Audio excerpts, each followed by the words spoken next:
Hello, scholars. I'm hanging out in the Merrill Hall lecture hall today. Very old and wonderful old hall. I believe used to be a chapel, a place where people would come and talk about issues that mattered. And now today we use it for lecturing materials where we hopefully continue to talk about issues that matter, both students, faculty, and the public in general.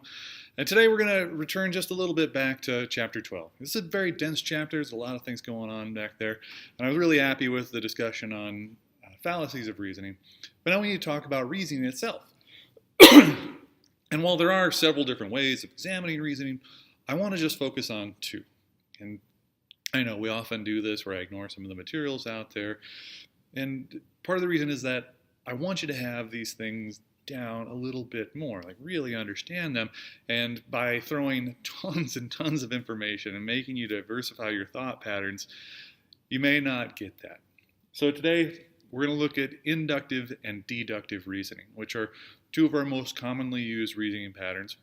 And the reason we study reasoning, that just sounds like the worst sentence ever, but the reason we study reasoning is because it helps with fluid intelligence. And fluid intelligence is just a strengthening of making connections between one idea and another. And the better we understand reasoning, the better our fluid intelligence becomes. So of course it helps with our relationships, it helps with our classwork, it helps when we're trying to order things on the phone, when we're trying to decide what we need in life. Excuse me. So the greater understanding of reasoning, the easier it's going to be for us to recognize and utilize patterns of information in our classes, later in your employment, and on those personal lives. So let's begin with inductive reasoning.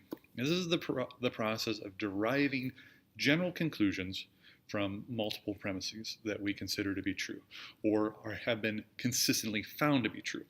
And if the premises are found to be true and the reasoning flows in a clear direction, it stands to reason that a conclusion will be generated that's also true. And that's, a big bunch of academic ease, and I'm going to give you a little bit more, and then I'm going to break this down. Sorry, I'm still recovering just a little bit from my illness the last couple of weeks. At the core of inductive reasoning is a procedure that compares the likeness of characters and relationships between certain qualities, which we then extrapolate to a general conclusion. So,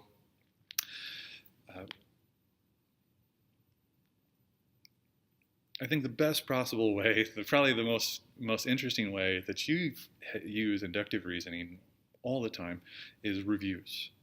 And what I mean by that is Yelp reviews. I mean reviews on Amazon, reviews on Rotten Tomatoes for movies, reviews from Rate My Professor and other sites that compare different professors. When you look at these review sites, what you're looking for to see, what does everybody say? And if the majority of people agree that a certain place is wonderful to eat at, a certain movie is going to be a great experience, a certain professor here on campus is going to make sure that you learn something, that you enjoy your class, well, we take that to be true, particularly when there's a ton of reviews. So right now, if we look at, let's look at Yelp. Right? If a brand new restaurant has just opened up on Brady Street, they're not going to have a lot of reviews. So you look at that and you see 10 reviews, kind of mixed up. We don't really know what to expect. But when we look at an established restaurant, and I guess we can stay on Brady Street, and we'll say Glorioso's, which is oftentimes ranked as one of the best sandwich places in the nation, the reviews are glowing, no matter what review site you look at.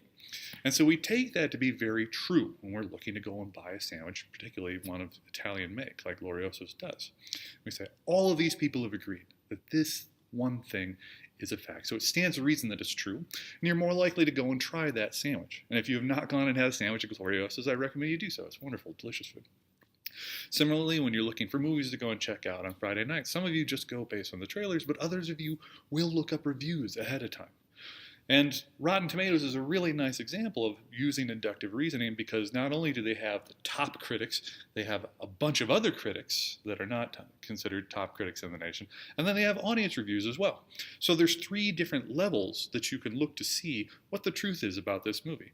Now, if all 3 of them say, yes, this is a fantastic movie, you're going to have a great time, then we probably believe that the movie's going to be decent. If it's just the top critics and not the bottom critics and not the audience, then we have to speculate and wonder. Maybe this is just one of those Oscar darlings where something happens but the movie's a little boring. And sometimes we just look at one set of reviews. We try and discern patterns of truth from that. But we also use inductive reasoning in our own personal lives, and we start this right away. Perhaps some of you have like a younger sibling, a little cousin, you do maybe some babysitting, or you're around people that have children. Right away, babies find out that crying gets them attention. Now, they don't know this the first time. They probably don't know it the second. But they form a pattern that turns out to be true, and they find that over time, that when they cry, somebody comes and checks on them. And this becomes a bit of inductive reasoning. It's a natural order of thinking. And oftentimes, I know if you've been around like a 3-year-old, they'll start crying, you'll go to check on them, and as soon as they see you, they're done crying. There was nothing wrong. They just know that that's a way to get attention. They just want to play. Similarly, if you have a dog or a cat, they'll give you certain signals that they know will induce certain behaviors out of you. People talk about training their own dogs, but we do know that dogs will train their owners, and certainly my cat trains me every morning to get up and feed her because she comes to the foot of the bed and she begins yowling. And she knows that if she howls enough, I'm going to get out of bed and I'm going to go put wet food in her bowl. And she's trained me to do that. And it's because she learned through inductive reasoning that a certain behavior elicits a certain truth. And it's true pretty much every time. Not every single time. Inductive reasoning can be wrong. And we have some very famous instances of that throughout our culture, our human history. So before Galileo, the majority of people thought that the earth revolved. The earth did not revolve around the sun revolved around the earth. And if you thought otherwise, you were crazy. And that was a mistaken use of inductive reasoning, but everybody agreed, right?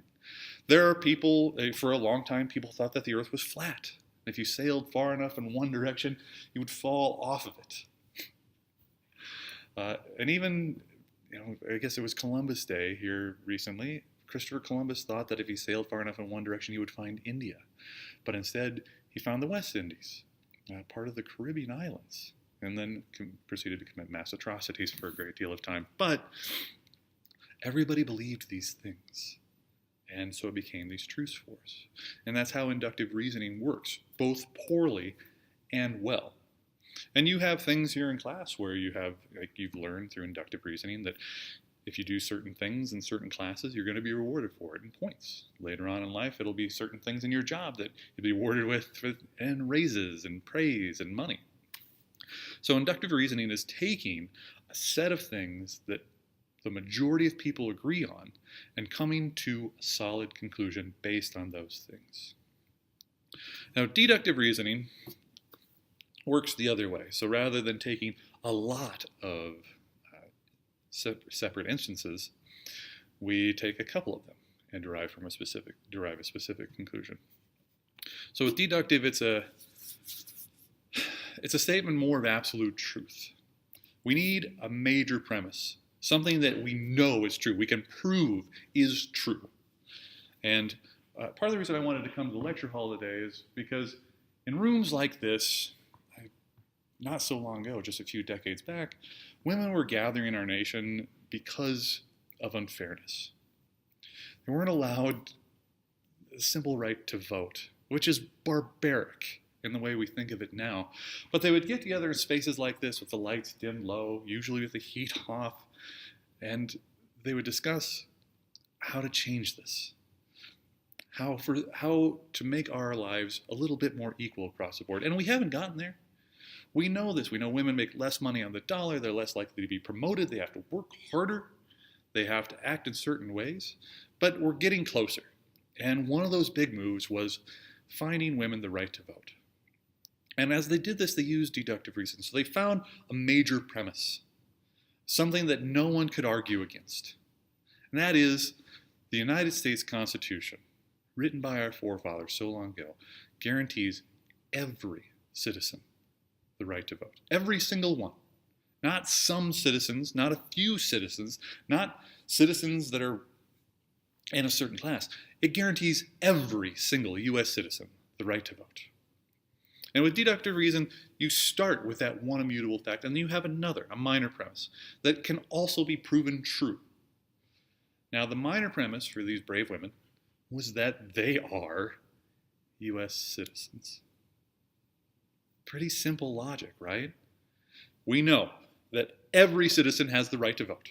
We know that women are U.S. citizens, and they were able to derive from those two things a very simple conclusion. Therefore, women should be allowed the right to vote in our country. And this was one of the primary arguments, the way they stepped up this movement. Of course, there were other instances that they were bringing in. What other things that were immutable facts? Women could now own land. They could hold jobs. They had influence in the community. Why were they not allowed to vote for their leaders? And this was the first big step towards that reform. And we got there, and it's partially because of solid use of ethical reasoning. Now, with deductive reasoning, this is where your arguments really start to take shape. Certainly, there's some good things with inductive, but deductive cements things down for us. It helps us understand a little bit more, and I'll work through both of them for your upcoming speech here very quickly. So with deductive, what we need to find is reasons for why your VPS, your video presentation software, is the strongest choice. What is a major premise? Perhaps you're looking at compatibility issues across the spectrum. So to use a VPS properly, you need to have this compatibility with your computer. My VPS has that compatibility, and it works much better than so many others. Therefore, this particular video presentation software is the strongest possible choice. And I'd like to see you line up your arguments that way, and you need to prove that. It's part of the evidence data, or claim evidence data reasoning model. So we make that claim, like you should choose to use this technology. We're going to give our audience evidence for that. And we give them reasoning, why it works so well. Now with inductive reasoning, that's why I had you looking up this last week, what do consumers say about your product? Because with inductive reasoning, we need a lot of instances. We could find a number of experts that say the same thing, and you have to find a lot of them. It can't just be one with inductive reasoning, it has to be several.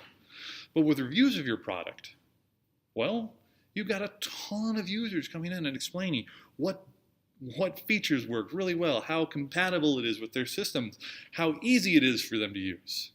And this becomes pretty important for proving your argument, because it's not just enough to have that expert testimony to show that things work in a certain way. We also need a little bit of that peer testimony. Real people saying, yep, this is the thing for me. This is why it works for me. And explaining why.